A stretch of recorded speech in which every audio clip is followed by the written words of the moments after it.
I find this a fascinating object. It's a fiber optic cable for a stereo.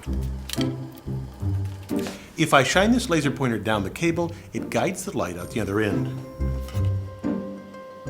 These cables are used to connect our world today and are capable of transmitting information across countries and oceans. But first, let me show you how it works. I have a bucket that I've modified with a window in front. And on the other side, I put a stopper in this hole right here. I have a bottle of propylene glycol with just a little bit of creamer in it.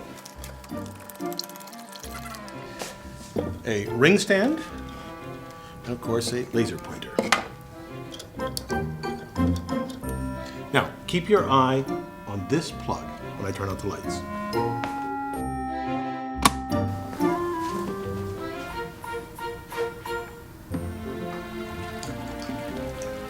That's wonderful. The light follows the liquid flow all the way to the bucket. Amazing. It does this because of total internal reflection. As the light enters the stream, it is reflected as soon as it hits the interface between air and liquid. You can see here the first reflection, and then the second, and the third. This occurs because there's a difference between the index of refraction of the guide material, here propylene glycol, and the outside, air in this case.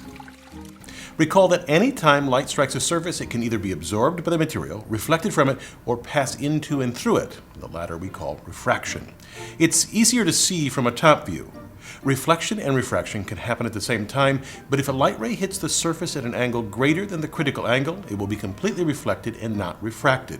For this propylene glycol and air system, as long as a beam hits the surface at an angle greater than 44.35 degrees, measured from the normal, it will propagate down the stream via total internal reflection.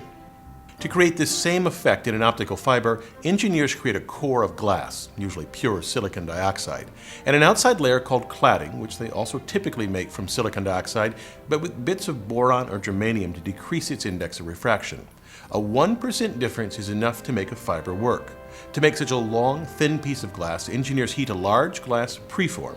Its center is the pure core glass and the outside the cladding.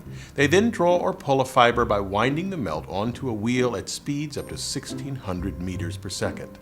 Typically, these drawing towers are several stories tall. The height allows the fiber to cool before being wound onto a drum. One of the greatest engineering achievements was the first ocean-spanning fiber optic cable. Called TAT-8, it extended from Tuckerton, New Jersey, following the ocean floor over 3,500 miles until branching out to Whitmuth, England, and Ponmarsh, France. Engineers designed the cable carefully to survive on the ocean floor. At its center lies the core. Less than 1/10 of an inch in diameter, it contains 6 optical fibers wrapped around a central steel wire. They embedded this in an elastomer to cushion the fibers, surrounded it with steel strands, and then sealed it inside a copper cylinder to protect it from water. The final cable was less than 1 inch in diameter, yet it could handle some 40,000 simultaneous phone calls. The essence of how they send information through a fiber optic cable is very simple. I could have a prearranged signal with someone at the other end. Perhaps we'll use Morse code, and I just block the laser so that the person at that end sees flashes that communicate a message. To transmit an analog signal like voice from a phone call along the cable, engineers use pulse code modulation.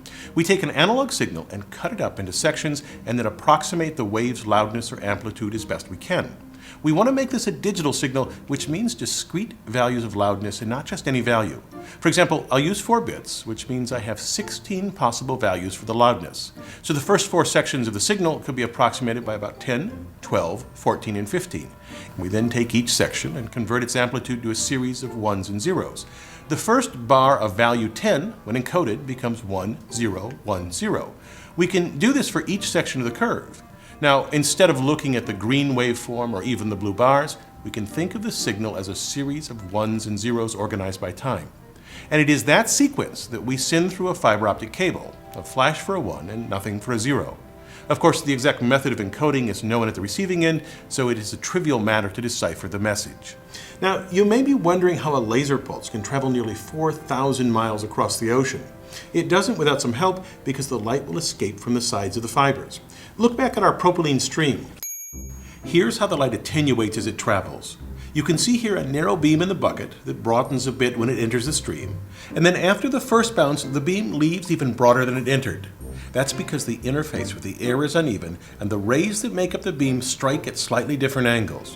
When that beam makes its second reflection, those individual rays diverge even more until by the time it reaches the third bounce, many of the rays are no longer at the critical angle and can exit from the sides of the stream.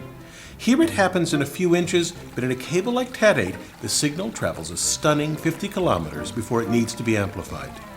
Absolutely amazing. I'm Bill Hammack, the Engineer Guy.